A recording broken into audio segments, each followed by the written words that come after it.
ভূমধ্যরেখার ঠিক নিচে আফ্রিকার বুকে ছড়িয়ে আছে পৃথিবীর দ্বিতীয় বৃহত্তম জঙ্গল কঙ্গো রেইন ফরেস্ট। এই জঙ্গলে আছে এমন প্রাণী যাদের বিজ্ঞান এখনও পুরোপুরি চেনে না।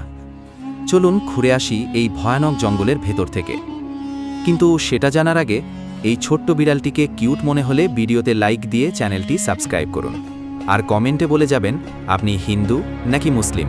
পৃথিবীর মধ্যে ভয়ানক জঙ্গল হল কঙ্গো রেইন ফরেস্ট। এই জঙ্গলে বিশাল বিশাল গাছের নিচে এমন সব গোপন গুহা আছে যেখানে নাকি দিনের আলো কখনো পৌঁছায় না।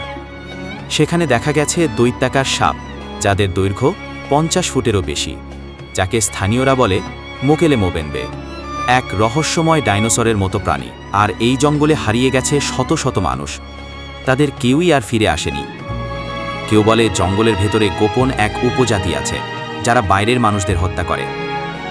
কঙ্গো রেইন ফরেস্ট এটা শুধু একটা জঙ্গল নয়, এটা যেন এক জ্যান্ত রহস্য ভরা দুনিয়া, যেখান থেকে একবার ঢুকলে হয়তো আর ফেরার পথ থাকে না।